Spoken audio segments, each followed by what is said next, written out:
I cannot wait to see all the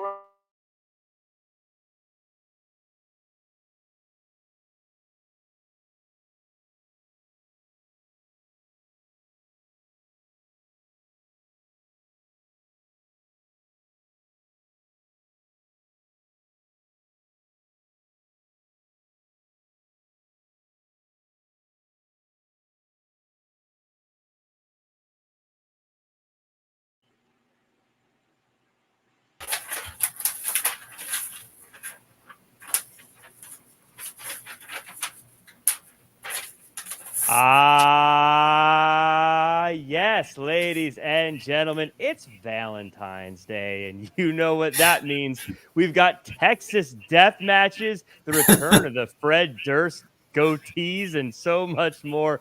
But before we get into all that, of course, as always, allow me to introduce the crew. I'm Jack Farmer, being joined by Jimmy Korderas, calling things down the middle, and Issa Ramos, the person who's got a new hairstyle for Valentine's Day. Issa, how have you been? I feel like I haven't seen you in a long time. Yeah, it feels that way, doesn't it? I've been good. Just went to Vegas, went to Tampa for the Rumble, but now I'm gonna take some time before I fly again for WrestleMania. So you've been a jet setter recently. I mean, the Rumble, the Vegas, like real quick before we get into the show, tell me a few highlights of this trip you've been on. Some of your favorites. I really, really enjoyed that WrestleMania kickoff. The energy, the atmosphere in the building, the fans were excited.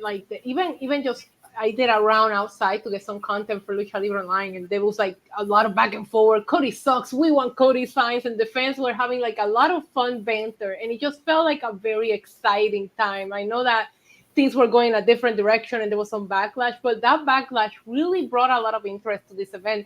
I was very impressed with how they managed to fill up T-Mobile. I mean, it was a free to attend event, don't get me wrong, but on a weekday, announced at the last second, it had a really good turnout, and the energy in that building was just absolutely crazy, and I lived for all of it. Yeah, when I first heard about the press conference, I was like, well, this is some nonsense that they're going to try to just get some extra footage on. It blew me away. That was such an exciting press conference to see. I thought that they knocked that completely out of the park. And next time they do one, it's going to be must-see TV because that was great. They're doing a great job because that trailer too that they just released, so good. They're just really, really running with whatever. I don't know if the narrative changed. There was backlash, but whatever it is, they're really making it work, and I'm here for it. Mm-hmm. Yeah. So, Jimmy, how about yourself, by the way? Did you do anything fun for Valentine's Day? Take the missus out? We didn't go out tonight, but we have something in play. I can't even spit it out. A plan in place here to do something special, and it's just a little getaway. So we're going to do a little of that to celebrate a little bit of a late Valentine's Day. Let's put it that. How long have you guys been married now, Jimmy? In September, it'll be 25 years. That's incredible. And congratulations. Because of the wedding, the infamous scab referee angle evolved. Yeah. Wow, look what you caused. That's what happens when you get. At least you made it work. Can I tell it really quick here? Go how it happened. No, because it's how hard it is to get time off, especially back then with the schedule we were running. We were getting married. We got married September 5th in 1999. And, I talked to JR, can I get 2 weeks off? And he, of course, gave me 2 weeks off. He was really cool to work, to ask these sort of things with. And when I got back, they had been running this angle. I hadn't been watching TV, any wrestling, because I wanted to stay married when I got back. So, I get back to the building and everybody's, hey, welcome back. How was it? And, Hunter comes up and goes, hey, Corduroy, how is it? That was his nickname for me. Corduroy, how does it feel to be out of a job when you get back? I said, Hunter, I can't afford to go on strike. I just got married. I need to work. I need the money. Come with me. And he took me right to the people. And that's how it basically evolved out of it, just banter joking around. I love that. Jimmy, I got a question for you about that. Or maybe not that specifically, but you talk about not watching wrestling while you're on vacation or while you're away. Mm-hmm. What percentage of the people who work for WWE on screen watch everything WWE does, at least during your time? Did they all keep up on it, whether they were on TV or not? Or was it kind of like, That's work. If I'm not working, I'm not watching. No, it depends on what they're doing. Again, I was on my honeymoon, so it was a different story. If you're just taking a little break, they're paying attention. And not only that, back in the days when the Monday Night Wars were on, you're paying attention double screen. You got to, like when we were working our Monday Night Raws, we had a screen in the back. We were watching, keeping an eye on. I remember one time watching it. We were watching it in the trainer's room,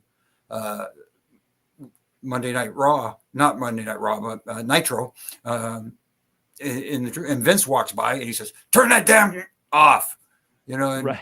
We went, "Uh-oh," and we heard him laughing as he walked down the hall because we know everybody in the truck's watching it too. Right, right. The crazy days of the Attitude Era. I want to make sure we get into some news here, and we got a few news items before we get into this episode of Dynamite. A Dynamite episode, by the way, just teaser. I loved this week's episode of Dynamite. I'm sure we'll argue about that later on. You but love everything, Jack. I don't love everything unless it's Valentine's Day. But I do want to talk about, there is a name that's returning to AEW. Fightful is reporting that QT Marshall is set to return. The report stating that Marshall will be returning to his former vice president role and isn't slated to wrestle within AEW at this time. However, Marshall has been given the all clear to take wrestling dates outside of AEW, with the obvious stipulation he can't work for WWE. Though Marshall and AEW are said to have reached an agreement several weeks ago, Marshall has yet to start with the company. Issa, I feel like this is I feel like there's going to be a lot of speculation about what happened here with him leaving and then coming back. But at the end of the day, I feel like QT Marshall's got a job. AEW's got someone who's been in the wrestling business for a long time. Sometimes companies and employees have disagreements. I feel like this is kind of a happy ending. Yeah, I'm very excited for QT Marshall. If you've been around or read the reports, everybody was speaking very highly of him, especially when he announced that he was leaving. There was a lot of positive feedback in regards to his role and what he did for a lot of people in AEW. So I think people are going to be happy to see him back.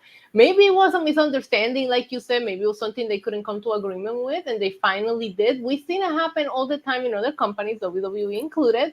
So we'll see what he does. I think his presence backstage was very respected, and I think it will help AEW. So I'm happy for him and for AEW. Yeah, and by the way, Tyler D, I just want to give you a quick shout out. I see you have a super chat in here. We're going to get to it when we talk about the Callis family later, because I feel like that sits right in there perfectly. So I will get to that. Don't feel like I missed you. But Jimmy, as far as this goes, now this is pure speculation. I have no idea. This is just me, outsider, looking in. Because there's the big deal about QT can work at other companies. I sort of get the feeling the disagreement was really about Marshall wanting to wrestle and be presented in a certain way wrestling. But the vice president stuff, that was always great. It feels like that's kind of, and if that is the case, this feels like a perfect look. Go do your stuff, be in the ring the way you want to be, and then help work with us backstage where we need you, and everyone's happy. Yeah, it does feel like that, because there's a lot of, I know people talk about the different times and the different schedules back in the day, how everybody was running 250, 300 days a year. And now the schedule is so light, and the guys love the fact that they don't have, but you still need to get your reps in. And QT Marshall is an old school guy who loves to get his reps in and also wants to do his thing. That's what he feels comfortable doing. And that I applaud him for that big time. And yes, I get, obviously you're not going to go to your competition, your main competition at least, but he could work other places. Maybe he shows up in TNA. I always said that the one thing that AEW is lacking is an on-air authority figure. Is maybe there's a spot there for him, because I was thinking maybe a Scott D'Amore, who's recently left TNA, would fit in with that role. But I always feel like, okay, the guy's on commentary. I just heard from the back from Tony Khan. He's not on air except when we have big announcements, special announcements. Have an on-air authority figure. Maybe he could fit that role, because he's a good talker too. Yeah, I think I agree with you. I think he's a good talker. I think he's good on TV. I didn't have any problems with him on TV. I thought he had a great role there personally, but I do agree. I think that authority figure's good for companies to have. Not sometimes in WWE they've gone over the top with it where they're half the show. not that, but sometimes someone needs to come out and be the person to say, this is why this is happening. This is why we're doing this, as opposed to just, like you said, oh, sounds like we're doing this. As someone to maybe either take that heat or get that cheer or get that moment. I agree with you. I think on-air authority figures can be very helpful. Someone who may not be leaving where they're going and someone who may stick around is Drew McIntyre. His contract status has kind of been up in the air for like a year now. And things took a hopeful turn for those hoping McIntyre would re-sign with WWE. However, when yesterday WWE advertised McIntyre for a European tour later in the year, at this time, however, apparently that's not the case. PW Insider Elite reports that WWE is currently working under the idea that McIntyre will re-sign, but they haven't actually re-signed yet. So I stumbled through that a little bit, Issa, but basically it feels like McIntyre is going to stay because of the way he's being used on TV and because of the advertisements, but PW Insider is saying that's not the case. WWE just assumes that will be the case. Well, I just hope that's the case. I think he's killing it right now. I think he's so entertaining, and the character development that he's done the last probably 2-3 months has just been chef kiss perfection. So I do hope that we get to see some Drew McIntyre around. There are other huge stars that are contracts are coming up that have not been re-signed yet that I don't think are going anywhere. Like I believe Becky's contract is coming up, Seth, and nobody's talking about that. So I do think WWE will sit down. These stars are way too big to just let them go that easily, right? Yeah, Jimmy, I want to ask you a question I think people kind of battle about and argue about. When you have someone who's on a contract that's expiring and they're not signed, some people say you take them off TV. Don't give them the advertising time. I think that's something we've talked about, like Jade Cargill at AEW probably shouldn't have put her on TV. Or some people will say have them lose until they re-sign because you don't want them to look strong when they leave. In this case, it feels like WWE is almost kind of doing like an act of goodwill. Hey, look, we're taking care of you. It'll be fine. Don't stress about it. What do you think's the right thing to do? If you have a roster and you have a big star that isn't signing their contract, do you risk it and push them and promote them and make them look good on TV? Or do you say, look, we got to take you off TV until this is figured out? I think it's a little bit of both. Obviously, you want to renegotiate the best deal you can get, but you also have to look at the big picture. And obviously, with AEW in play now, where they are paying guys to come over, that is a legitimate option. But at the same time, you have to look at what they can offer you as far as television time, what they're going to do with you going in. I mean, we're starting to see, as we'll get into tonight with Cope, starting to get a little bit of what they paid for, so to speak. Mm-hmm. But right now, like you said, Issa, Drew is killing it. I even messaged him the other day and said, brother, keep it up, man. This stuff is awesome. And WWE is smart enough to know that you can't invest that much in a talent without having at least some kind of inkling that he's going to re-sign. And you can say, yes, they're working on the assumption that he will, but you can't. You can give someone their props, but at the same time, when you're doing it to this level, my guess is he's going to re-sign, and maybe it's a verbal contract at this point, wink, wink, nudge, nudge, and that, they don't want people to get, ahead of themselves. Oh, look, he's re-signed. So you know what I mean? Because everything tends to leak out nowadays. Try to keep everything under the lid. They've peeled back the curtain so much that at times the curtain doesn't exist. Yeah. I got the way that Drew is doing. I'm sorry to interrupt, Jack, but yeah. The way that Drew is almost like being a little too real right now with his promos and the things that he's saying. I wouldn't even mind if they add this into everything that's happening and we have him walk out. You know what I mean? Like, I'm done with this place. My contract is like, I would actually kind of be here for it.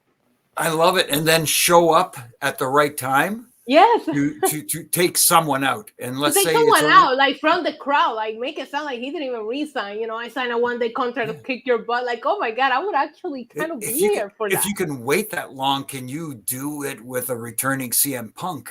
I mean, Depends on how like, long oh he my good. for. Oh, Yeah. it will be, Well, I was going it to will say be that's so the good. When Punk that's comes the back, Jimmy. Oh, Yeah. well, that's the best part is because they've talked about how Drew and Punk's careers have been parallel.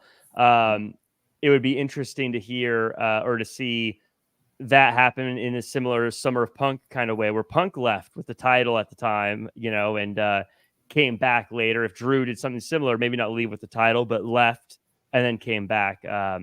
Could be some interesting stuff in there. So we'll have to see how that goes. Last little bit of news before we get into AEW tonight. WWE announces plans for Cody, Rhodes, and Seth Rollins at Elimination Chamber. Issa, we'll start with you here on X earlier Wednesday afternoon. That's today as we're recording. WWE announced that both Rhodes and Rollins would be guests on a special edition of the Grayson Waller Effect at Elimination Chamber. Issa, do you feel like that is the best way to use them for a big show like Elimination Chamber, or do you think they should have a match of some kind? Obviously, Seth Rollins limited to a degree. no, I'm not. But I'm not putting them on a match just because of.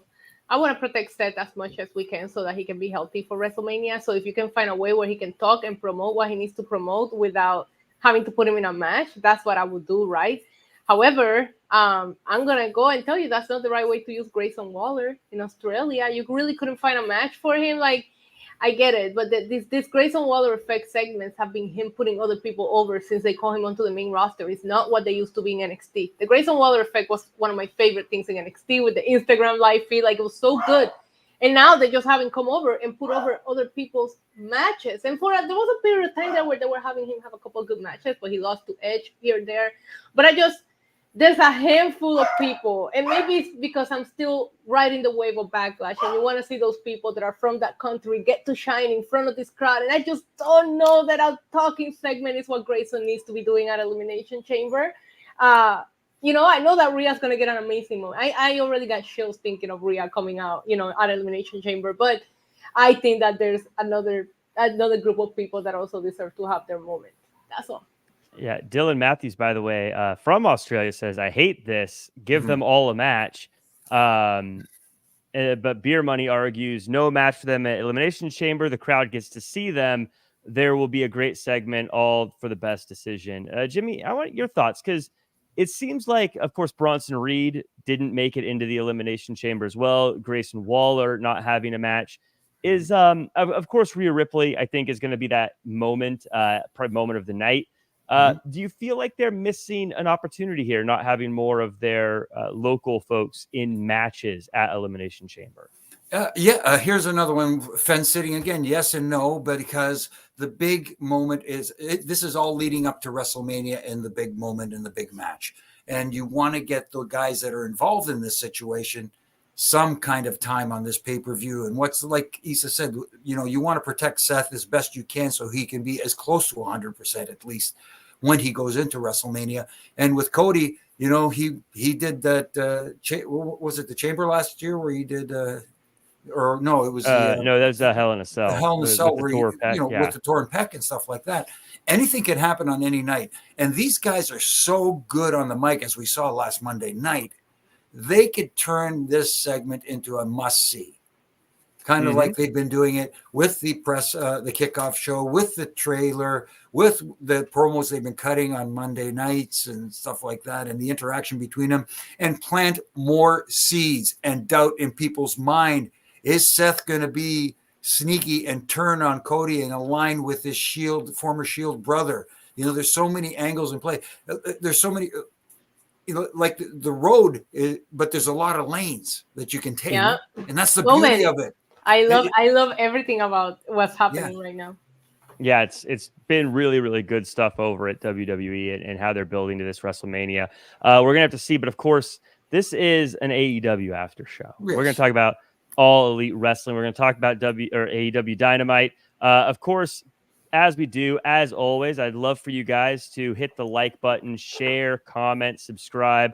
A 5-star review on Apple would be greatly appreciated and help us out at Wrestling Inc. But also, I'm going to be responding to more and more of the YouTube comments as well. I thought I was, but there was some weird technical glitch where for some reason my comments weren't showing up to people apparently. So I figured it out. Now I can respond. So I will be responding to all of you. Had some great chats with like Bobby Decibel recently in the chats over there. So always good to have those. And if you're in the chat, or if you're not in the chat, if you're a lurker, I always like to shout you out. Thanks. Shout outs to lurker, but also whether you're I Am Error or Aaron Mick hanging out before the show and hopefully listening afterwards. Thanks to you guys for being there. Corey Pride, Dylan Matthews, of course, Ricky, Lego Brick, Moose Knuckle, Mask Marvel, Daniel, Barry Sports Highlights, Killer of Demons, Mike Rouse, Huffman Elite, Gary Richards, the TLD, Chris Pilmer, Blue Chew, Corey Johnson, stalking you with the little puppy emoji. Always good to see Armando, Raymond, Kevin, Nicholas, Manish, all the way from India. Always good to see you here, and Leonard Jones as well.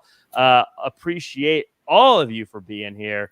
Now, let's do some AEW chat. Again, this is an episode I really enjoyed. I really dug it. I thought they had a really great show tonight. And we started it with Jon Moxley versus Dax Harwood. And these two are really some of the best when it comes to that hard-hitting, old-school wrestling style. And I, as a wrestling fan, as a Graps fan, my kind of matchup, really enjoyed it. Jon Moxley gets the win, and then post-match attacks Harwood.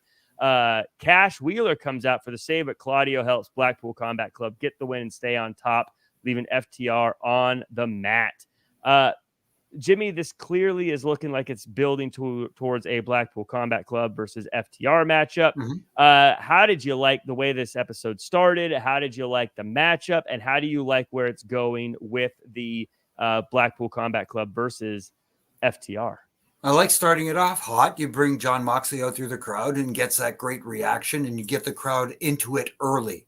And, you're thinking, why Dax Harwood? He's a tag team guy wrestling in a singles match, but they had a hell of a match. I thought so. It felt like a fight. Outside the kissing spot that they did, it felt like that was the hardest hitting part. But at the same time, it's like, hey, don't you dare kiss me, especially on national television. Boom, you know what I mean? But it was a hard hitting, and they told a hell of a story, and both guys sold for each other very well. I enjoyed the little things that I enjoy. If I can get nitpicky for a minute, there was the one time in the match, and I don't blame Paul Turner for this because it's out of his control. They did fight on the outside in one spot for a lengthy amount of time.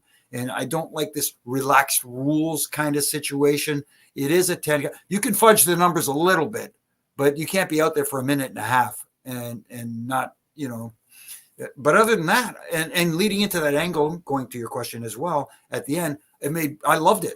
I loved the way that, his partner came out to save him. Here comes Claudio. And when he left him laying, it was interesting. I thought Dax was hanging on that bottom rope so that you can actually see him and see that the hurt on his face. That was cool. Instead of being flat on his back where, you understand he's out, but you don't see him out, if that makes sense. Yeah, it reminds me. I had a chance to talk to him a while ago, and he said one of my favorite things of all time when it comes to pro wrestling is he's talking about how he doesn't have a lot of signature moves because no one in the audience knows what a drop kick feels like. No one knows what a superplex feels like, but they all know what disappointment feels like. They all know what suffering is and things like that. And so you show them that with your face. And so that always stood out to me. Issa, I want your thoughts on this one. Again, this was absolutely my style of wrestling. I really enjoyed this matchup. But I also, again, clearly we're going to get FTR versus Blackpool Combat Club. In fact, Nicholas in the chat saying it's official for next Wednesday. Next Wednesday, yeah. Beyond that, I'm just curious. If you were the person who was booking AEW, what would you do with Jon Moxley? Where would you have him go next? I will have him kick Wheeler Yuta out of the Blackpool Combat Club. Would you have him have a feud where they fight No. We never see him again. Listen. Listen, okay, maybe it's because I just already feel like every time we see Dax in a match by himself, he loses. So that's just history and it repeats itself. I don't Beer think Money says only time Dax won was in a singles match. Yeah, and he never wins. So as soon as I see a one-on-one match for him, I'm already like, well, he's gonna lose, right? So, but there was also a couple of spots here that were terrible. I mean, I know you guys like the match, but the slabs were ridiculously terrible. They were the weakest looking slabs that I've seen, and maybe it's because I just watched The Rock slap the taste out of Cody Rhodes' mouth. Like that's a slap. Whatever we were seeing here was weak. However, towards the end, towards the finish, I really did enjoy the psychology. I love what Jimmy pointed out about how we could see his face, how you could really see the emotions like that. I actually like. But the match itself, and maybe it's just the predictable factor here, to me, it just felt like, okay, they're going to put on a banger, but Dax is going to lose, which it's not a Dax thing, it's an FTR thing. And it's just like, I wish they would prove me wrong. I do, but they never do.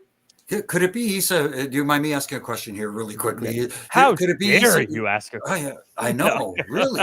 Do you think a little bit, like you talked about the slapping, because you brought up The Rock slapping Cody. It's the way Cody sold it, like it was a huge slap. It feels like now. I don't think Cody had a choice. I think he got walled. Well, but at the same time, Cody is smart enough to know that, you know, if he makes it look like a big deal, it is a big deal. If you slap someone, they go, "Oh, screw you," slap you back. You know, get slapped, sell it. Are you kidding me? And then look like you're firing back and let him sell instead of this. Oh, bang, bang, bang, bang, back and forth, and nobody's selling. There is a still photo. I want to frame it, Jimmy, of this slap, which The Rock's arm and the back look like super powerful, and then you hit a connect with like you can hear the picture, you can sense the picture. Like if you take a still photo of whatever these two were doing, it would look like two 10-year-old girls fighting. You see what I'm saying? Like it was. I just didn't like it. They do that with the chops too. There's a lot of spots that just to me come off as silly. Like there's like I love Eddie Kingston, but there's some spots in his matches that I'm like, please, I beg you to stop doing that because you look so not tough when you do that. And I'm not like crapping on the entire match. I told you towards the end, I really started liking it, but there was some spots in there in the beginning that I'm like, are we just like, did they just tell them you gotta go for 25 minutes and now they're just gonna slap each other for 10 just to make up for time? That's what it felt like to me. But yeah, I wish that Dax won more when he comes out solo. Otherwise, I'm just going to think, hey, I'm here for a good match, but I know what the result is going to be. And that's exactly what happened. In some cases, and I'm going to contradict myself later, so just hold your horses for that one. But in some cases, I think it's okay to know how it's going to go as long as we get something that's fun, entertaining. In this case, I agree with you. I didn't think Dax was going to win this match. And so that was kind of a bummer, but I think an opening match and I think a good one like this makes it okay. It got the crowd going. The crowd loved it. You had two of the crowd's favorites out there. Like Jimmy said, just having Moxley come out straight out to open the show is always going to get the energy going. So, no, I see what you're saying. Predictable is not always a bad thing, but when it just happens every single time with the same talent, with the same performer, it does become a little bit about maybe we should do something different, or not having wrestle solo matches. I don't know, but it set up what they needed to, which is the bigger angle for later on. Right. Well, that speaking of that, Jimmy, the last thing I want to kind of talk about this, I want to throw this to you. I love tag team wrestling. I'm a big fan of it. I've always just enjoyed it. I really like FTR. They're one of my all-time favorite tag teams. If I'm not counting childhood fandom, where you can't compare to when you were a child watching wrestling. Right. But Dax Harwood, though, I want to see this guy on a solo run. I want to see him go after maybe not the AEW title. I want to see him go after the international title. So he loses all the time? I want to see him start getting some wins. I want to see him start making a run. Would you be on board for a Dax Harwood solo act?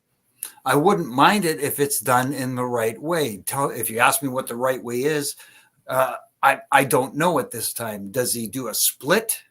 Is it kind of like okay, Dax, go do your thing from Cash, or do they get into a confrontation to separate them from each other, and then they have a little feud and let him start his singles career that way, or does he just, hey, it's time for me to branch off and do my thing and prove to myself that I can do it?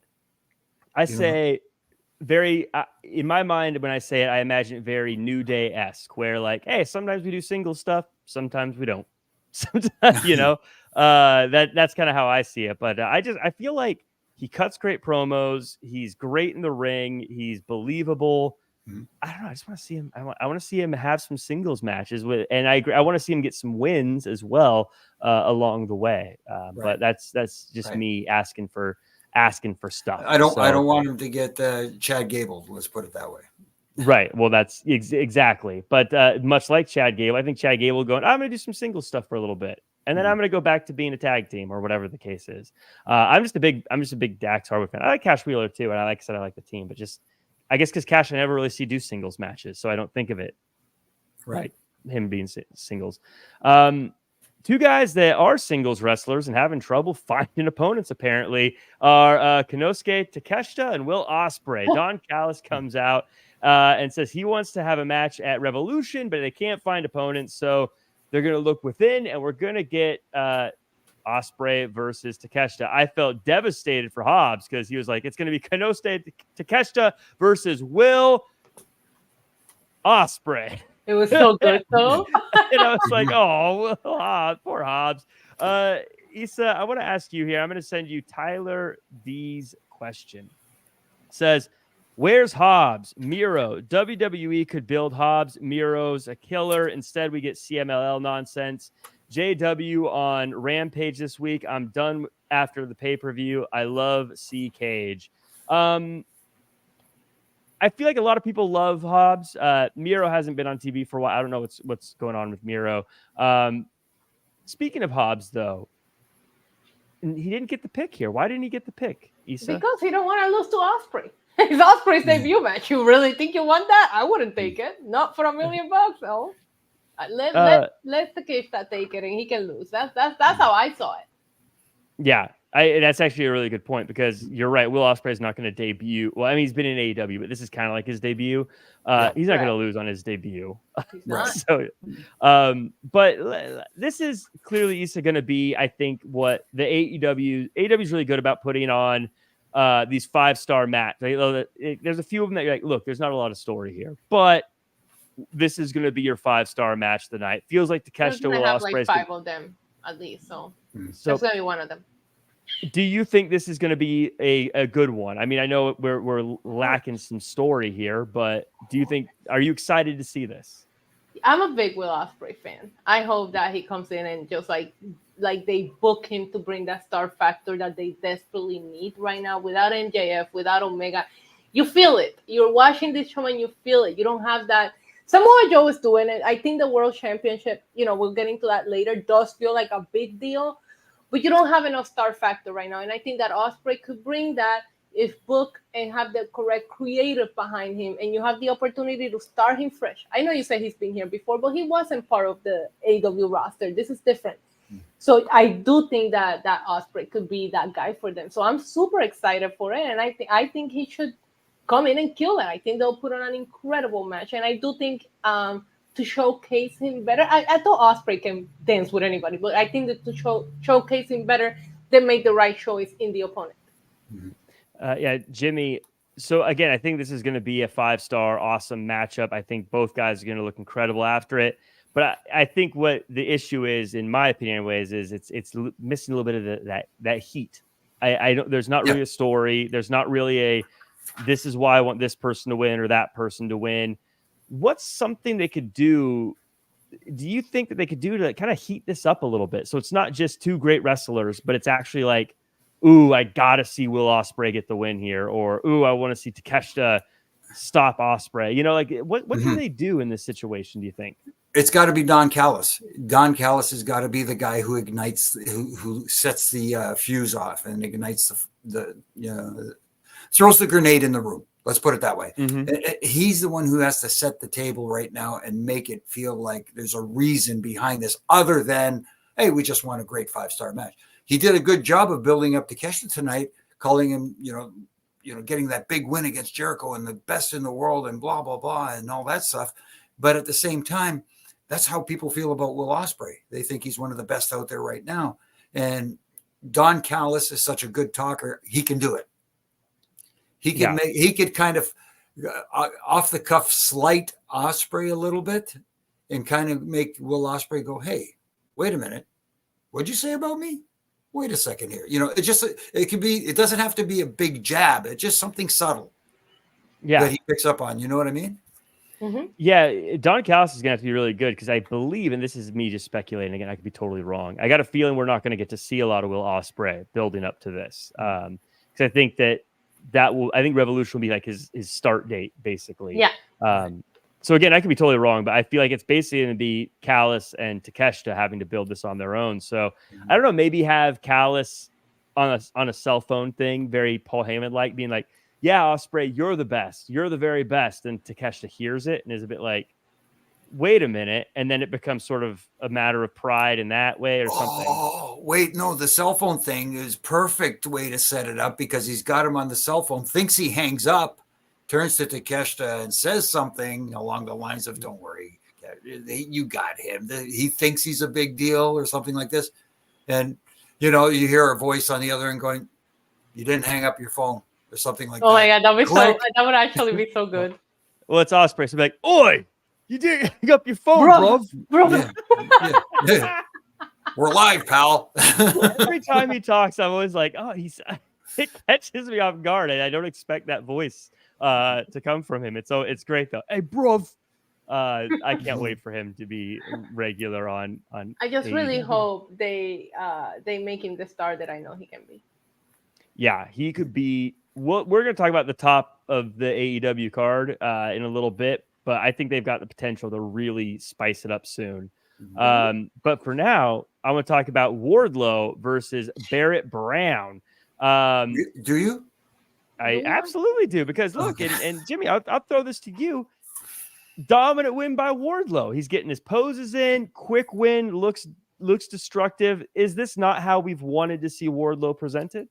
Yeah, but against now I even have to look up the name, Barrett Brown.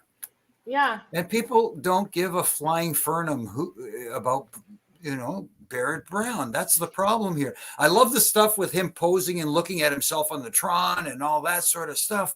And I did notice that he had a brace on his knee this week. It looked like he tweaked it last week, and maybe he did, and that's why the brace this week. But other than that, it's got to be. He needs a win like that against somebody that people recognize, a name, somebody that matters. That's on top of the rankings. Yes. Yeah, and unfortunately, somebody's got to bite the bullets and take that for him and do that job for him, as opposed to a Barrett Brown. Okay. I get it. He's dominant.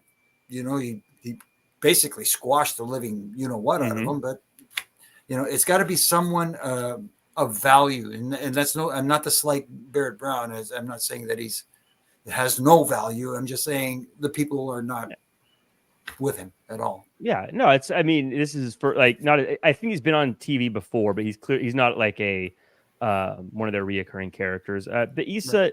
If they're going to start doing this regularly, they can't be feeding Wardlow top names every week without it feeling like as people go on Twitter and go, they're squashing him or they're ruining him. Like, isn't it okay that we get a couple of these where we're like, yeah, it's quick. It didn't take a whole lot of TV show. So even for the show nobody watches and having beat people that we care about on Dynamite. You can't have Adam Cole say he's going after the main title and then you see an incredible segment for the World Championship, and Wardlow is nowhere to be found there. Like it just becomes it's just not credible. But is it that? Because let's say he's winning on Rampage, would we not then just come on and say, yeah, but no one watches Rampage?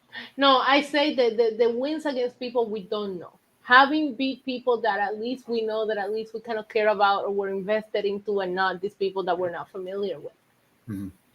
And you would want to see him squash the people that we know. Yeah. Or have a little bit more competitive. Well, I mean, maybe not. I think we can balance it. But yeah, I like the squash win here and there. But I don't know this person, so do I care? No. As soon as you see them, you're like, yeah, Wardlow's gonna squash him. There's levels too. You have the guys up top, you have the guys on the bottom, and you got those in the middle. And you can play with the guys in the middle and have Wardlow, at least get credible wins against them. Yeah, he could totally squash Wheeler Yuta. That would be great. So you're saying, so squash Barrett Brown in 5 seconds on Rampage, but then maybe have a 70-30 matchup that goes a couple minutes on Dynamite against, I don't know, Action Andretti, who we've seen a little bit more of. Wheeler Yuta, yeah. And then maybe every now and again you get like the closer to 50-50 that is a real match against. It also felt weird, because with Adam Cole on commentary, it almost felt like, okay, what do I say? There's nothing for me to say. You know what I mean? It just felt odd, And again, it almost felt like, well, we just want to get him on TV. Yeah. Yeah. Well, to be fair, that's good, as we talked about Miro earlier. I think being on TV can be a good thing, but I get what you guys. Squash matches are never the most exciting thing, but I do just like seeing Wardlow doing well. There's a place for the squash match, but you can't do it every week like you used to back in the days of Superstars on Saturday, right? And, yeah, and Wrestling Challenge on Sunday. I have some thoughts on Wardlow and the Undisputed Kingdom, and I'm going to save that for another segment as we get a little bit further on. That's called a tease, ladies and gentlemen. Yes. But for now, I want to talk about Adam Copeland versus Daniel Garcia with a shot at the TNT title on the line. Both these guys have been pretty active on Collision, and this one's for a shot at the title. Just before Adam Copeland is able to secure the win, the Patriarchy attacks both men. Of course, Daddy Magic tries to help them, but he gets beat up as well. Eventually, Copeland clears the ring before Nick's mom clears Adam's testicles. I should have updated that note. And then he gets hit with a concerto. After the break, we're told after being seen by a medical professional, Copeland was able to walk to the back on his own. So this one, Issa, I really, really, really loved this matchup for a number of reasons. But the biggest one, there's a story, there's stakes, and from the bigger picture, you got a legend in Adam Copeland working with a guy who, at least I believe, can be a future star of this brand. And so you're sort of elevating him at the same time. I feel like this was the match of the night, in my opinion. No, it wasn't. But I'm gonna nitpick for a second because I mentioned this a lot. I didn't watch last week, and I don't watch Collision and Rampage. There was a lot of feeling very lost tonight, and a very, very poor job of explaining why some things were happening. Mm-hmm. That being said, I guess my liking of this angle will depend on how this ends up, and I'll explain myself. Nobody won. If this ends up being a triple threat for the TNT title, you just ran the same angle you did with the main title. Yeah, you're doing this. That's fair. So it's going to depend on how that ends up, right? I like the match. I did like the match, but I just, because there was no winner, I need to know where it ends. Because if it ends on a triple threat, then I'm going to feel like, oh, you just did the same thing and just put a different color on it. I copied my homework, just changed some words. So I guess that's where I stand with this. And because there wasn't like a video package or nothing explaining, it was very hard to just feel involved. Like if you haven't watched for the last 2 weeks, you are going to feel like, why are these two guys fighting for number one contendership? Don't we have rankings now? Like, you know what I mean? So WWE does such a good job. I just like giving you recaps of things that happened even 5 minutes ago. This happened on SmackDown. This happened here. I feel like there's sometimes they do it and they do it well, but I will tell you, I felt a little bit lost tonight. And maybe once I get more into the angles, I can give you a little bit more, but that's where I stand with this. I need to see where it goes in order for me to tell you how much I like this angle. The match itself, solid. Mm-hmm. I will say I agree that, and this is something we've talked about, that I feel like AEW could really benefit from video packages to highlight some things, especially from different shows. Or I also think sometimes commentary could do a better job of explaining the situation and the story more often. I know WWE sometimes gets mocked for doing a bit too much, but I feel like, especially with story-driven things, you can't overdo it. Reminding people what's going on, I think, is always a good idea. Carl in the chat says Garcia scoring points each time that he's going out there. Adam led the match nicely. Yes. And Jimmy, I want to get your thoughts on this one. How did you like? How are you feeling about this story? How are you feeling about how they're delivering everything? And how did you like the pairing of this, to my point earlier, Adam Copeland and Daniel Garcia, as far as a guy who I think Garcia could be something. I'd love your thoughts on Garcia as well. And obviously how Adam Copeland maybe isn't the biggest star in the company, but is actually kind of helping out in a lot of ways.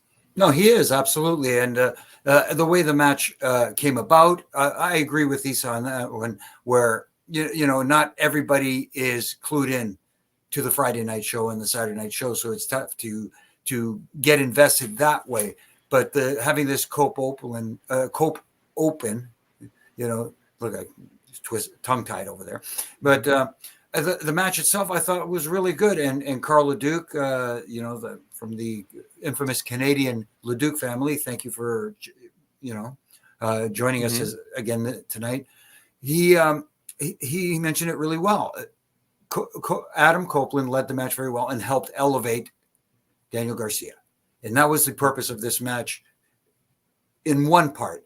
Obviously, the angle at the end was number 2 as well in what you wanted to do in this match. But as far as the match goes, the match was absolutely solid. They told a good story, had good psychology, in my opinion. Adam, like we said already, he elevated. You can get over without going over. Nobody went over in this match, and I'm okay with that but I don't think it's going to turn into a 3-way, Issa, only because the focus at the end was Christian and his cohorts doing the damage to his former partner, best friend, godfather to his daughter. And that's what it feels like to me. That it's going to be them down the line. And I think they built to it. The only, and one thing I like too, is after the concerto, they went to break as opposed to their usual trying to get 20 pounds in a 10-pound bag kind of thing. They went to break. It almost makes me feel like this should have ended the show and just gone off the air like that. That would have been crazy, actually. And just have people going, what did I just see?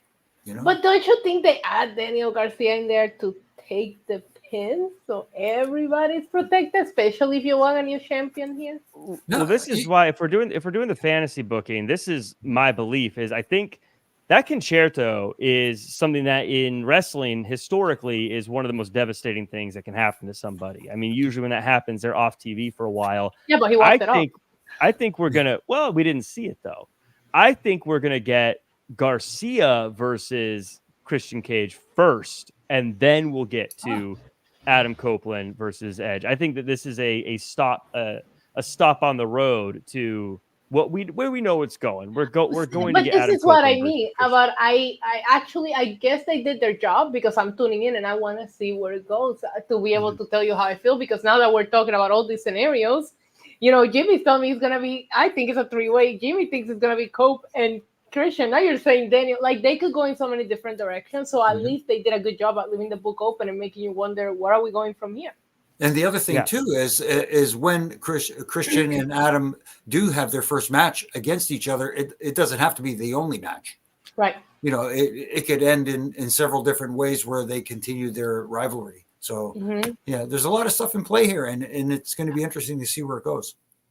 It's now you did, Jimmy, you read my notes again. I was going to say it later. I thought this should have been the end of the show too. We'll talk about that later, but I thought we should have ended on this one as well. But yeah, I thought this was a great moment of the night. Now, this next part might actually be up there too. Samoa Joe, Swerve Strickland, and Hangman Adam Page. Joe says he's the reason they reenacted the ranking system, and now he's upset because he has a 3-way match.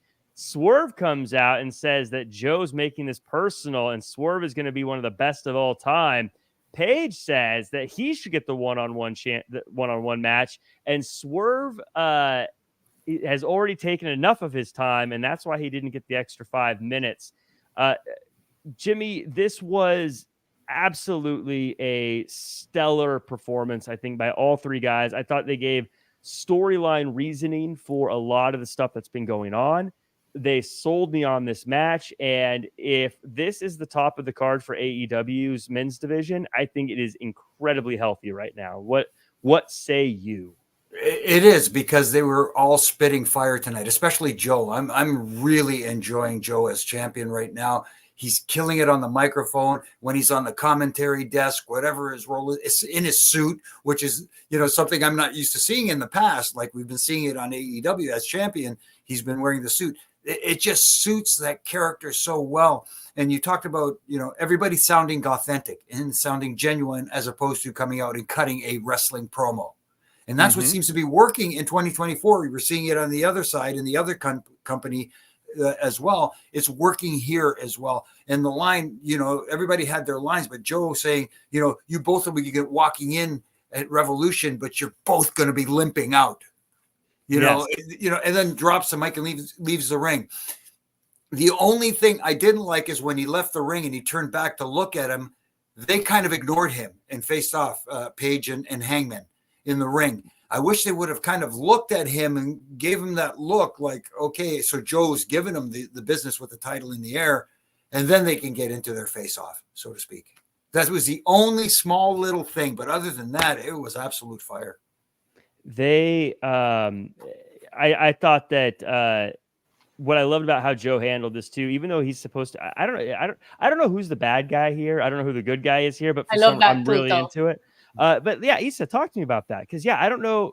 It doesn't feel like they're trying to make us pick a side. They're letting us pick a side. Because all three of these guys are so good and we root for all three of them. And Samoa Joe just have this believability to him. He just comes out and you're scared automatically. Like, this guy's going to kick somebody's butt. And yeah, he's the kind of guy that can take losses and they don't hurt him. But to see him finally be on top and everything that he can do is amazing. My favorite thing about this promo is that they cut a promo. You ended up rooting for everybody. You thought everybody spit fire, and all they did was just put themselves over.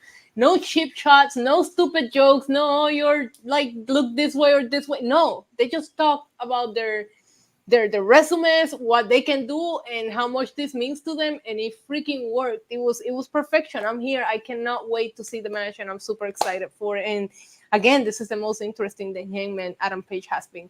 We believe Samoa Joe. Swerve has been on the uprise, but Hangman went through a period of time after losing that title that he was just there. And like, it's just amazing to see him being back in the main event scene, because it reminds you of why he was that guy a couple of years ago. Yeah, my one gripe about this thing is that I don't want any of them to lose. Right. But that's when you have a good match. That's a good match right there. 100%. I want them both. I want all three of them to win. Because I'm like, I want them to do the mean girl things, like, you know, when they break the crown and like start throwing it at everybody, like break the title. But I'm so excited for this match. I love that we are so invested, and I love that they're also aggressively wanting to win too. Like Joe is like, no, you're not going to get away by pinning him and taking my title. You're not going to get, I'm going to beat you. And like they all, like, they don't want to just get the title. They all want to win, and they all want to beat the other person. They all have a chip on their shoulder, and they have something to prove. And that's what makes it so interesting. And they're all credible enough for you to sit there and say any of them could win the championship or retain, and people will be okay with it. Yeah, this is just... And so that's why, as I mentioned earlier, the top of the card being healthy, it makes me think, depending on, again, we have to see how it plays out. But I mean, you add a Will Osprey to that mix, and how that, an MJF when he comes back, like, and then you add, possibly like an Okada if he is signed, and how that factors in. Like, they've got, and we're building up Wardlow, and eventually Adam Cole has to get healthy again. He will definitely be in that main event scene. Like, it's picking up for AEW. People are not talking about it enough. Like, I get that people are, think AEW is like on a slow pace right now because WWE is on their playoff season. Of course, everybody's talking WWE, but AEW is doing some interesting things. They're not doing everything perfect, but there are some things that are getting right. I think it's, you talk about change of direction. I don't want to say they've changed their direction, but, we've always said that they've got guys that can go in the ring, give us a reason to want to see them. And now they're giving us reasons. A story. It's all about the storyline here. All these guys individually have their own story. They're all up and coming, and to see them collab together is great. Yeah, I think they're really... starting to. Sorry, Jack. I just think that they're starting to get that aspect of it. Yeah. Whereas before, like you talk about 5-star matches, that's what it was about before. Let's go out there and put on a 5-star match, and everybody's going to buy in. And yes, you're going to get the hardcore, diehard fans are going to love every minute of it. But if you want to grow your audience, you've got to tell stories that get that, fence sitter invested and want to tune in and watch. And that's what they're starting to do right now. Preach, Jimmy. Preach. And just to add real quick, Bryan Danielson and Moxley are two guys you can always plug back in that top scene too. So that's But we had a segment for the top of the women's division, Timeless Toni Storm and Deonna Purrazzo. Toni Storm calls Deonna a young girl and says she helped her make it, and calls Deonna ungrateful. A bit more colorful than just saying ungrateful. But said she was ungrateful. Ends with, what do you do when you can't change the past? You kill it. Purrazzo responds by saying Toni talks too much, and then she's going to break her arm. Issa, I want your thoughts on this entire segment, and how they've been building to this match between Deonna Purrazzo and Toni Storm? I'm with it. I'm not like as with it as I am with the Samoa Joe swerving Hangman story, but I'm not mad at it. I've been a big fan of everything that Toni Storm is doing.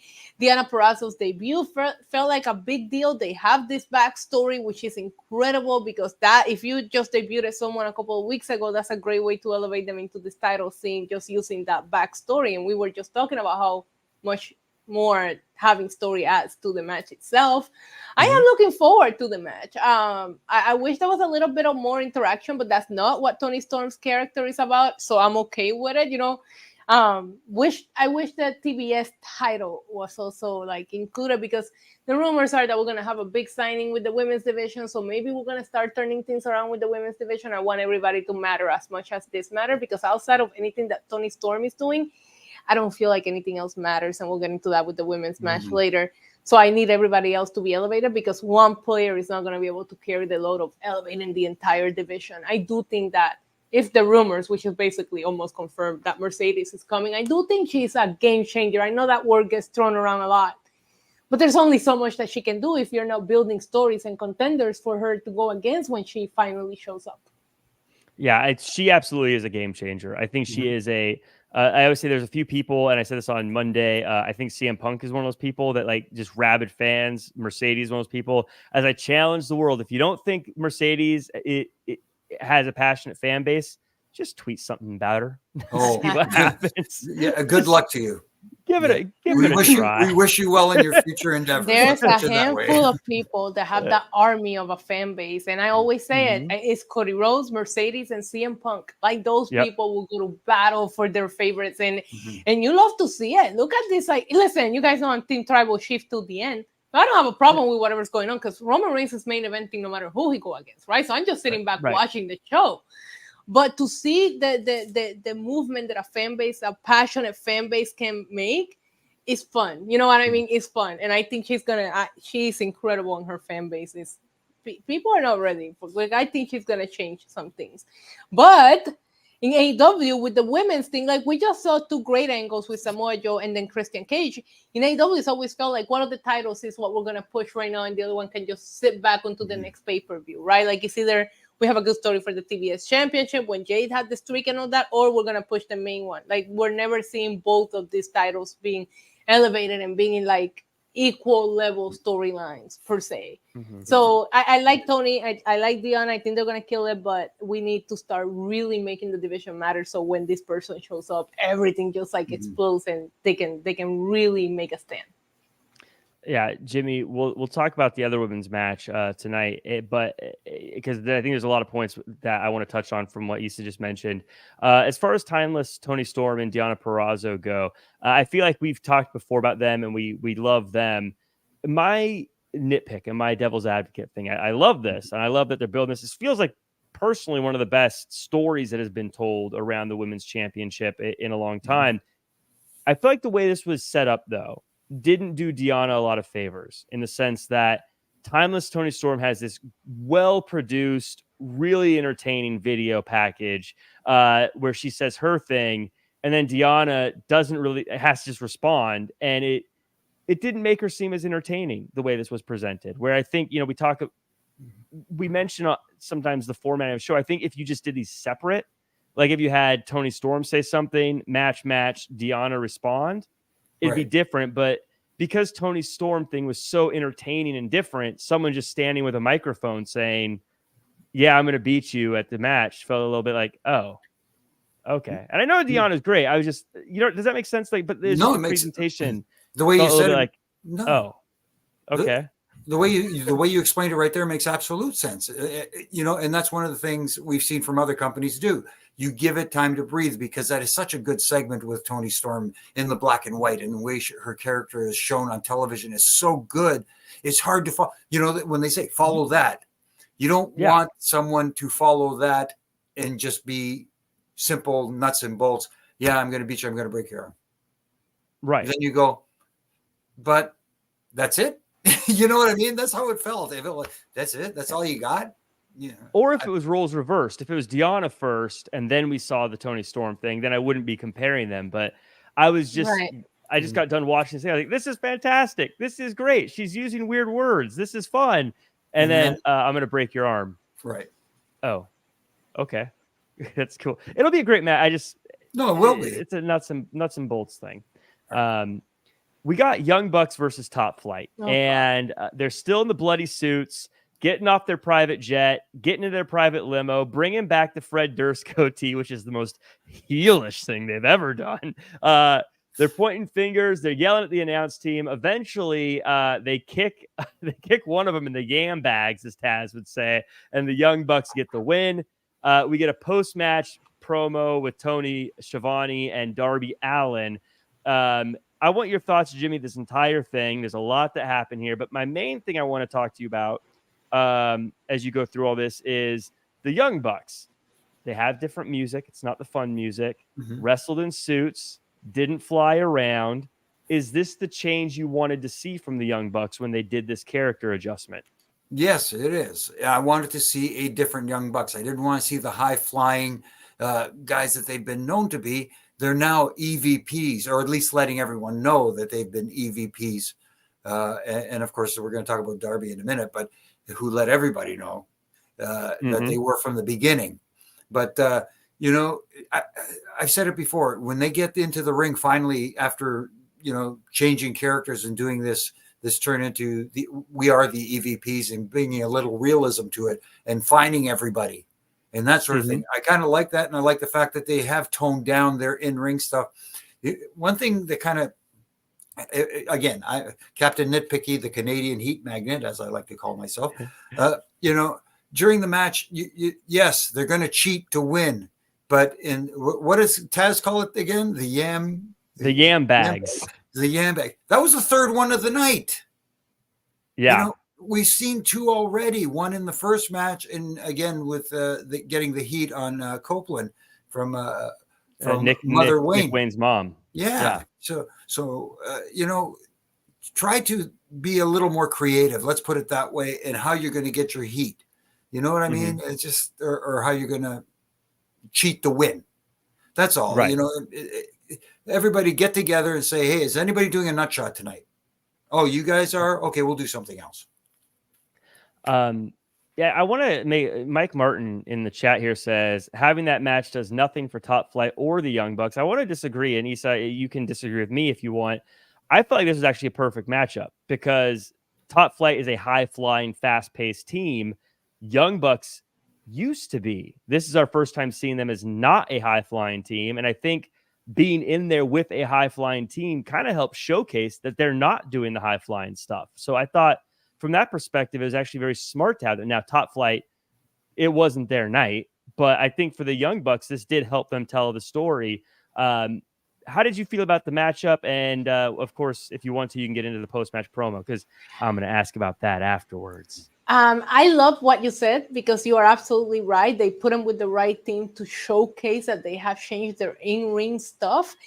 And one of the main criticisms that the Young Bucks were getting for the longest time is that it's always the same. It's a spot show and they do all these crazy high kicks and then they win. So it was like very refreshing to see them do something different. So I did enjoy this.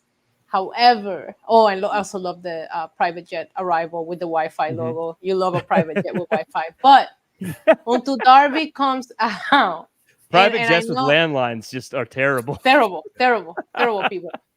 Until Darby comes out. And I know I am like repeating myself here, but just think about it from the brain of somebody that didn't watch last week. You just have the Young Bucks with a dirty suit out there and you never understand why they're wrestling in a bloody suit that looks like they've been wearing it for a week. Until Darby shows up and says, you're not going to get away with what you did last week to Sting. No video package. No, nothing. Maybe commentary mentioned it, but that commentary is so convoluted that you can miss it in a second. So, also, that wasn't a suit. They were wearing white jeans. That's not a real suit. That's all I have to say. Strong agree. Yes. Suit pants are very different than jeans. You don't get to call that the same thing. No.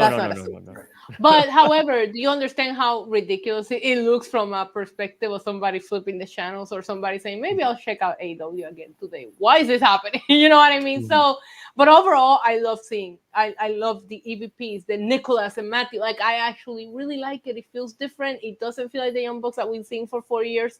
So I'm excited to see what they do. That's just my nitpick of them not following up, not understanding that people might not watch and not be up to date with what they're watching today. Yeah, again, as I said before, I agree. I feel like you can't over reiterate enough. I think the video packages would be very helpful, especially just to remind us what they did. Especially if they bloodied up Sting as we're leading to his final match. All right, don't give me a video package on the Daniel Garcia stuff. I get it. We only have 2 hours, but Revolution has been built around Sting for months. So you can't take 30 seconds to show me what they did to Sting last week before we see them still in the same clothes. It's not that complicated. Like, this is what we are waiting for. Is Sting's last match. Right. No, you're absolutely right. He's sorry. And again, about the wrestling in the suits with the bloodstains on it. I think it was Taz who briefly mentioned, this is how they wrestled on I think it was Rampage last week or wherever they were. That again, they had to mention it, but it felt like by the way.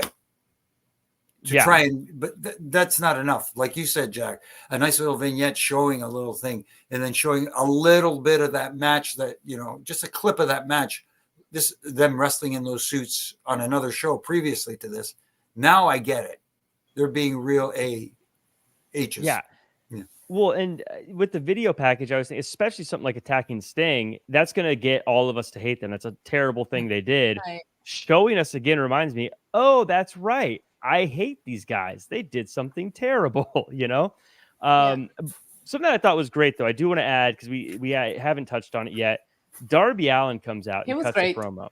Mm-hmm. I said this on Twitter, but look, he's not the smoothest talker you're going to come across on a microphone, but he is emotional. He tells a story, and he sells you have to watch our match.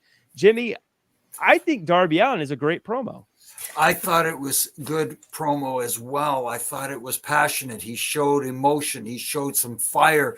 The one thing he did, yes, we liked little bits of realism thrown in there when he talked about the EVPs and you guys hired your buddies from California and all this kind of stuff, which is, in a lot of people's minds, real. And people are going, oh, he went there. And then he said there was one EVP who had faith in me, and it wasn't Kenny Omega. And the crowd started chanting Cody. Ooh, you know what? He's involved in one of the biggest angles going into the biggest show of the year. You just got their audience chanting his name. That was kind of like a no-no in my book. I enjoyed the promo very much, but that was kind of like maybe shouldn't have gone there kind of moment. Mm-hmm. Yeah, Issa, what's your take on Darby? I like what he did tonight.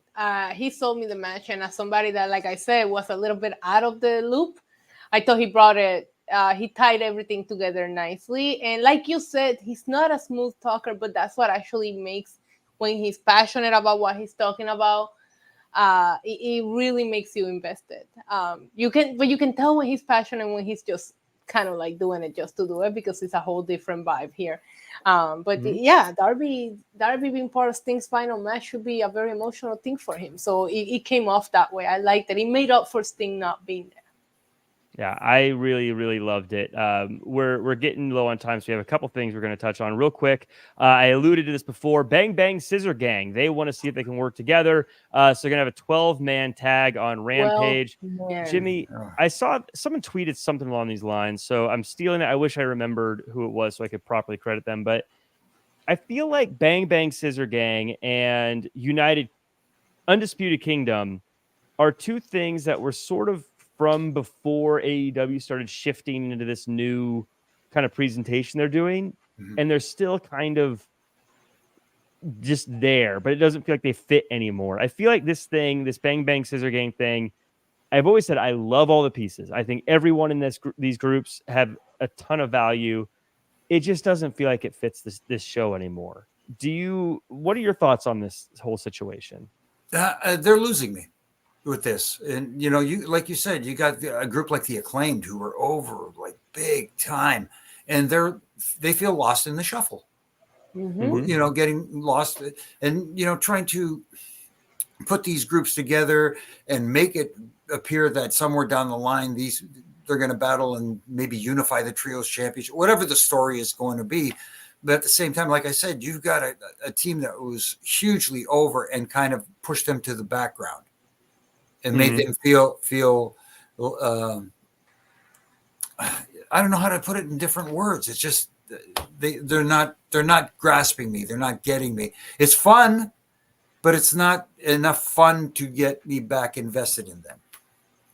Yeah, Issa, I thought Bullet Club had super potential as like the big bad stable. I think the Acclaimed are one of those things that AEW could tout as a group that the WWE doesn't have.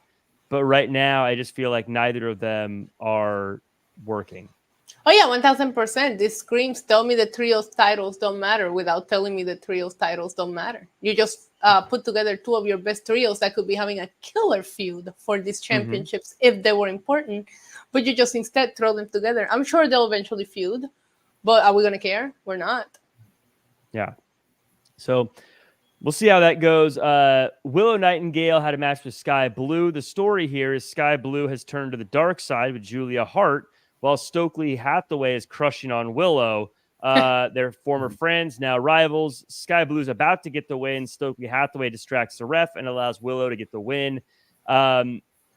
Jimmy, I know we've talked about it a bit already, but this, for me, was one. This is a story that has been developing on Collision and Rampage. But this is one that, again, if you don't watch, I mean, I felt like this is where video package and commentary telling the story more could have done a lot of, in my opinion, this was the biggest one where I was like, we really need some help with this, because Willow seemed like the good guy through most of this, and at the end I was like, it felt like Willow was the bad guy, but then like I don't really know why Stokely's helping her, but then why I don't know. There was if you're just tuning in or if you missed some shows, this was a very confusing situation. No, it absolutely was. And again, you're right. We don't know the story. If you're not a rabid follower of Rampage or Collision or the other shows, people, we see by the numbers, of course, people are going to say, well, there's other ways to watch these shows. Yes, we get that, but the numbers aren't there. Not like on Wednesday night. Wednesday night. You don't even get one of those shows in Canada. Is that right? It's in Collision. You guys don't even get that show? Well, yeah, you can stream it on the right. on the service on the provider up here. TSN is the provider of Dynamite up here, and they stream Rampage and Collision on their TSN Plus streaming service. So you don't even get it on television live. You have to watch it online. So again, like you said, Jack, it doesn't have to be a very long, just a little package, just to show a little clip to see what is going on. I think the ladies worked hard. The thing that ticked me off, though, and again, it's back to the refereeing thing. I can't help it because I wear the striped shirts for so many years. The referee distraction was just executed horribly, in my opinion. It was, and again, I hate to nitpick here, but they did the move in the ring and jump up on the apron, and Aubrey looked like she saw the pin happening, but ignored it to go walk over and be distracted, as opposed to the distraction happening for her not to see the pin attempt happen. And she stayed there too long, and for the reversal to happen, if you know what I mean. They didn't get into the actual finish fast enough. Those distractions have to happen faster to mean more, because, like I say, the heat should not be on the referee. The heat should go to where it's supposed to go, to the people, the talent that is supposed to be getting the heat, so to speak. I will say it is a win in a lot of ways, for the sense that we technically had two stories from two women's division situations on the show, 4 women who were all featured that are all great. So I think that that's a good thing. I think, like a lot of people, I agree, would love to see more of the women's matches, more of the women's stories. Issa, what are your thoughts on Skye Blue and Willow Nightingale? If you're the fantasy booker, do you want to give them more time to tell that story on Dynamite, or did you like what you saw from them? I feel like we've seen this match a lot, and I don't even watch Collision or Rampage, but I feel like I've seen this. Can I jump in real quick? Yeah. With that comment? I feel like we've seen this match 1,000 times. I was told on commentary this was the first one-on-one match they've ever had, and that blew my mind. No way. I didn't fact check it, but they said this is the first one-on-one matchup. But it's funny. I just had to jump in because you said that, and I felt how is that true? I feel like we've seen this match 100 times, but that's what they said. Yeah, it felt that way to me, but hey, you never know. Maybe they're just being involved in like multi-women matches because that triple threat, remember, for the TBS championship, etc. We just seen them be involved with each other a lot. I told you I was a little bit bothered by Julia Hart coming out and kind of pushing Skye Blue, like, go out there and buy where she is a champion, and I just want to know what she's up to. What has she done with that championship? And if she has Skye Blue doing her dirty work for her now, it just doesn't feel that way because I don't see them together as much as I probably should. The match itself was solid. I'm a big fan of both of them, and I do like seeing Skye Blue and how much she's being featured, but it feels like there's so many women that I just haven't seen in forever, and I feel like I see a lot of the same, and that's something that should change. Maybe if they get more than one match a show, that might, but what am I talking about? It's it's also, that's again where I think from the commentary standpoint, it would have been nice if they were, like you said, because that's what I thought. I thought it would have been cool if they alluded more to like Julia Hart is using Skye Blue and let us know that she's using her to stop Willow from getting. But they didn't tell us that. The only right. way that I put two and two together is because Julia Hart came out with her on the beginning. She didn't even she wasn't even ringside. She just came out with her. So you're gonna have to use your common sense to put two and two together. They didn't even tell us that. Yeah, I mean, I always say you got to beat us over the head with information sometimes, like that, especially in wrestling in this day and age. But even on a show, there's 100 storylines going on. Like, so it always helps to remind everybody has very short be attention reminded. span. Yes, and people today has short attention span. That's just how it is. Yeah, and if I could really quickly address Grand Flash 107, no, they haven't. I don't think the boss there is a fan of mine. Let's just put it that way. Oh, well, we get to the main event. Orange Cassidy versus Matt Taven. Not Canadian. Texas Death Match is how we end this in one, Texas for once. So it's, which is crazy talk. Right? Would have been great if they called it like a Boston Death Match just to be fun. Just to like keep the gimmick going. I thought this was a tough, nasty matchup. It's bloody, it's gross, it's athletic. From a match standpoint, it was absolutely awesome. Eventually breaks down with Bennett coming out and Trent and Roderick. Orange Cassidy still gets the win. Issa, was this violent enough for you? I know you're a violence person. Did you like this from a violent standpoint? It could have gotten violent a little bit earlier, but I loved, I'm a hardcore person. Like, I love these kind of matches. It's really funny, though, because towards the beginning of it, as soon as it was announced, I was like, I do not want to see this, right? I don't want to see Orange Cassidy and Matt Taven on a match. And then as I'm watching it, and they do that table spot off the ramp where the table doesn't break, I'm thinking, they're botching some things here, and I don't feel like, maybe I don't know, but I don't feel like this feud is that angry to be at this level of violence, right? Like, I feel like this match should be the end of something, and I don't know how long they've been feuding, but to me, it feels like it just started. However, I don't know if at some point they whispered to each other, like, no, we're not killing it. Let's really kill it, because from there on, it took off, and it just never stopped. From that kick, I think he hit him with a knee to the face, Taven to Orange Cassidy, all the way to all the crazy spots that they did, that table spot. He literally flew onto a table. It was insanity. Everybody was bloody. I will say, as somebody that wasn't very familiar with Matt Taven's game, I apologize. I wasn't familiar with your game. This felt like a coming out party for him in AEW, because he's kind of just being in the background of the United Kingdom. He's kind of there. You remember him when you don't, because there's so many big names in that group now. You have Adam Cole, you have Roderick Strong, you have Wardlow. So he just kind of hangs out in the back. I loved him tonight. However, United Kingdom outside of Wardlow leaving looked very weak tonight. But a lot of people got involved. They kind of protected it. But yeah, this was, if you are into that hardcore stuff, I did think this delivered the death match name. I love when they pulled out the thumbtacks out of like a chocolate container. I was like, I just went through a table, like, looked like he died. And I thought they were really going to do a silly chocolate spot at that moment. I was like, please don't do this. And then when he opened it, I was like, okay, you worked me, because I would have been so mad if they did something silly at that point in the match when it was picking up. But yeah, I actually really liked it. For me, yeah, this was the match of the night. Well, that's fair. This was definitely a good match. So that's definitely fair. Jimmy, I feel like, and again, I feel like I'm harping on the same thing over and over again. I think the story of the match was that Roderick Strong is facing Orange Cassidy at Revolution. And so they are doing this because they're trying to weaken Orange Cassidy as much as possible in a death match with Matt Taven. Right. Great way to do that. I don't feel like they ever said that at any point. I mean, they did mention that he's going to have a tag or a match with Roderick, but they didn't talk about this is just the bad guys trying to beat up the good guy before their big showdown down the road. How did you like this one? How did you like the match in general? And you alluded to it earlier, so I'll let you kind of take it from there. How did you feel about it closing the show? I understand why they put this to close the show, but with what happened earlier, that just felt so much more important. That's the one that resonated with me more. Look, these guys again went, you know what, to the wall, and they put it all out there. If you're, like Issa said, if you're into this hardcore style of wrestling, this was the match you would love, absolutely love. I think they went a little too far, did a little too much, and didn't let stuff resonate. Yes, I know there were time constraints as well, going, with a bit of an overrun as well. But at the same time, like you said, for a Texas death match, I thought it delivered. I thought it did a heck of a job. And maybe you're right. That's a good point that you made, that part of commentary's job also is to help tell the story and where it's leading.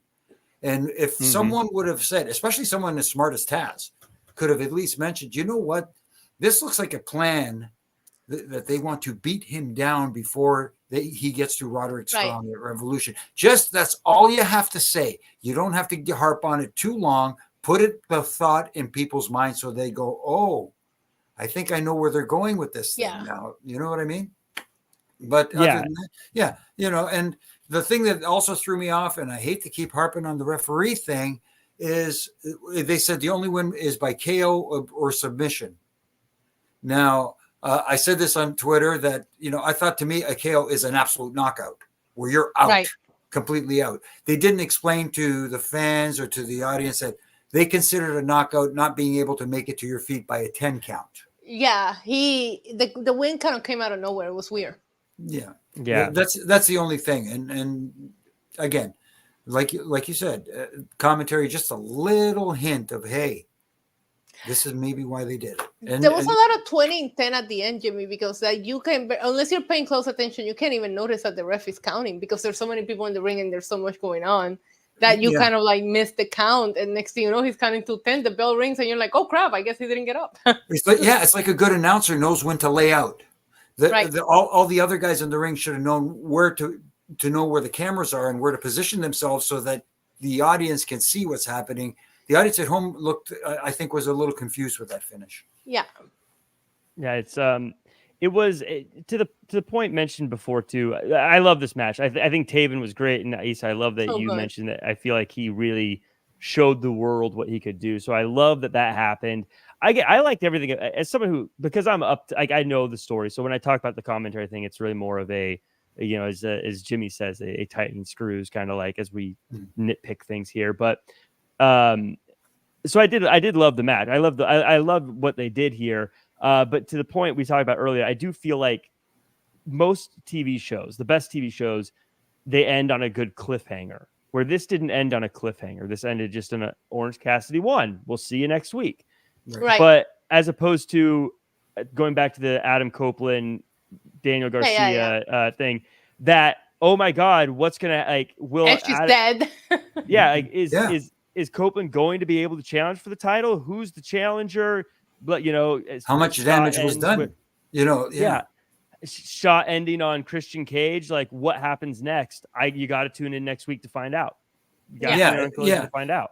Because they come back from break and they say, he made it back on his feet to the locker room with help, but still, after something like that, even come back from break and they're still working on it. That's something that they you know what I mean? We have been nitpicking at this for, and that's something that they really need to work on because even you mentioned that during the main event, that table spot, I thought that man died when he flew literally onto that table, and they did try to waste a little bit of time, but he was right back up. And I was like, man, he needed to stay. Like, I think I audibly gasped when he did that. And to see him be right back up, it was just like, no, like maybe that could have been the finish somehow. You know what I mean? Maybe you could have figured out to where that's where it ends. And of course, he's not getting back up from that. You know what I mean? So yeah, there's a couple of things that they could still work on that would like just improve everything just a tiny bit more.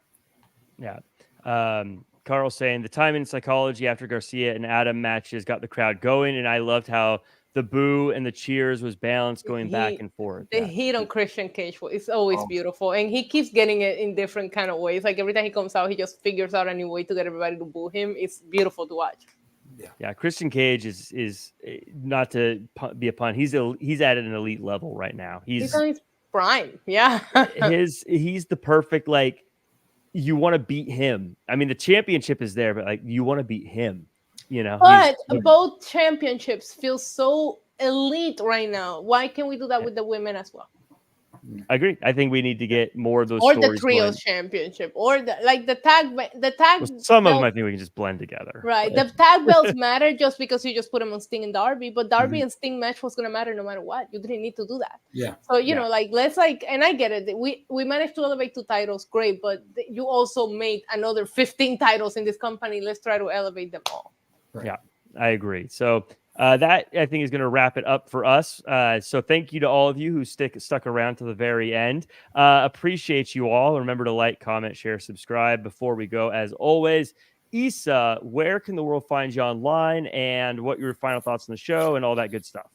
I enjoyed that show. It was very 50-50. There was nothing that happened that was must watch. Like I always judge my shows. Like if you didn't watch, you missed out on this. I don't think there was anything that was must watch, but it was enjoyable. People can find me NYC Diva Diva across all platforms. Subscribe to my YouTube. You can find me here on Tuesdays, Wednesdays, and Fridays, and also Lucha Libre Online. And Jimmy Korderas, where can the world find you and all your stuff you've got going on? Well, first of all, I did enjoy tonight's episode for the most part. Again, like you, Jack, I could be a little nitpicky at times, but it didn't take away from my enjoyment tonight. Yeah.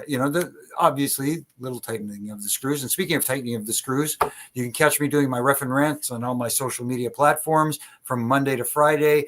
Just putting it out there, little critiques, not to tear down, but like you said, tighten the little screws that I think need to be tightened, in my opinion. You can catch me here on Monday nights with Triple J, and here on Wednesday nights with you two, and also the Roughing It Up podcast with my good brother in stripes, Brian Hebner, and RJ, who holds the glue together on that show. Thank you, RJ. Big shout out to him. And this week we had Shark Boy.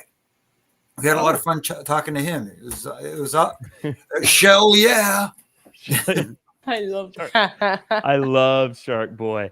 Yeah, so definitely everyone, again, thank you for being here. If you could leave a review, that would be very appreciated. You can find me at Real Jack Farmer across all social media. I'm here on Wrestling Inc. on Mondays and Wednesdays. And I love this episode. I thought it was really great. I know I critique some things, but mostly I had things to critique. Otherwise, people say, you're a shill. You're in Tony Khan's pocket.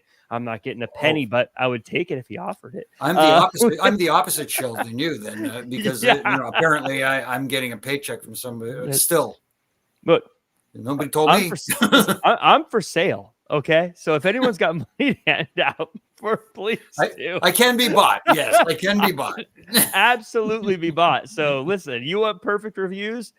Throw me the money. I'll tell you how great you are. I am, speaking about great though, I am going to be doing commentary on a really great show from Prestige Wrestling here in Los Angeles on the 25th. If you're local, come see the show. It's going to be awesome. It's going to be on Fight TV as well. No, IWTV.com. That is the one that it's going to be on. I mean, it's going to be, we got Mustafa Ali's going to be there. Jordan Grace is going to be there. Tiger Mask is going to be there. Chris Sabian's going to be there. Mike Bailey's going to be there. There's a ton of really big stars that are going to be there. It's going to be really fun. I'm excited to call that show. So if you can be there live, get a ticket. But if you can't, watch it streaming. It's going to be super fun. Also, make sure to follow at Wrestling Inc. for all your latest wrestling news, and make sure to check out our next show, which is going to be after SmackDown, and that's going to be a banger of an episode. So don't miss it. Until then,